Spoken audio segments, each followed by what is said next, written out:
Milestone ট্র্যাজেডির বিমানটা ঠিক এই জায়গায় ক্র্যাশ করে কিন্তু ভেতরে চলে যায়।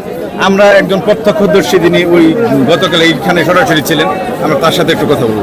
ভাই, আপনার নামটা বলবেন? আমার নাম জাবের, আমি মাইলস্টোন কলেজের হিউম্যানিটিস ডিপার্টমেন্টের ছাত্র, ফার্স্ট ইয়ারের।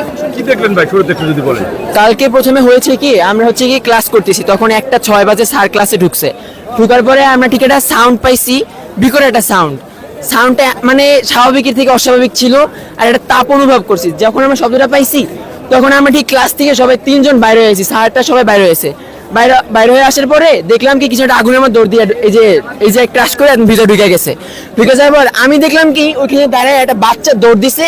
বাচ্চাটা মানে এমন ভাবে ব্লাস্ট হয়ে গেছে, বাচ্চাটা ছিঁড়া খন্ডগুলো ওইদিকে ছড়ায় গেছে।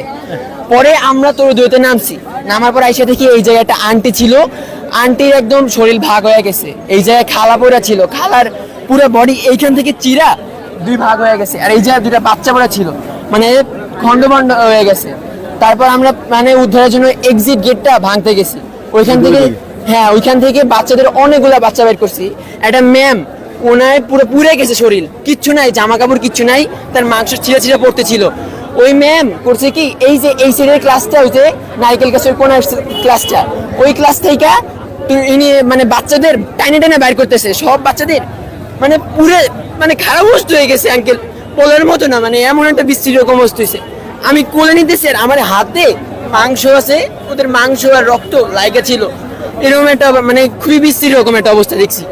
পরে ওদেরকে নামাই দিয়েছিলাম, পরে ম্যাম দেখতেছি আস্তে আস্তে কেমন পড়ে যাচ্ছে। ফায়ার সার্ভিসের লোকদের তখন আসছে, আইসা ওনারে বাইর করার পরে তার কম্বল টম্বল জড়ায় ক্লাসের মধ্যে নিয়ে তারপরে অ্যাম্বুলেন্স আসছে, তারপর ওনারে নিয়ে গেছে। তারপর আমরা কতক্ষণ পরে পিছনে দিয়ে গেছি, দেখতেছি যে ওয়াশরুম থেকে হাত বাইর করে বলতেছে যে ভাইয়া বাঁচাও, আর রক্ত পড়তেছে ওদের হাত থেকে। পরে আমি আর আমার একটা বন্ধু পিছন থেকে ঘুরে উঠছি, ভিতরে উঠে জানলা ভাঙার চেষ্টা করতেছি। জানলা ভাঙার মধ্যে দেখি কি এই ছেলে কয়েকটা ক্লাসে একদম বাচ্চাদের পড়েই আছে, স্পট ডেড, এরকম অবস্থা। পরে বাচ্চাগুলো কাঁদতেছে আর বলতেছে ভাইয়া বাঁচাও। পরে আমরা ওদেরকে, এই সাইডের স্যার ছিল, উনি তারপরে গ্রিল ভাঙা তারপরে বাচ্চাদেরকে বাইর করতেছিল, আর আমরা যেদিকে বাচ্চাদের বাইর করতেছিলাম। পরে আমরা এই সাইডে আসার পরে আমি আর আমার বন্ধু মানে গ্রিল ভাঙার চেষ্টা করতেছি। একটা বাচ্চা দিয়ে মানে অসুস্থ পড়ে যেতেছে, পরে টাইনা বাইর করা হয়েছে, মানে এত একটা খারাপ অবস্থা হয়েছে। আর কালকে প্রশাসন যা করছে আমাদের সাথে আঙ্কেল, এটা বলার মতো না।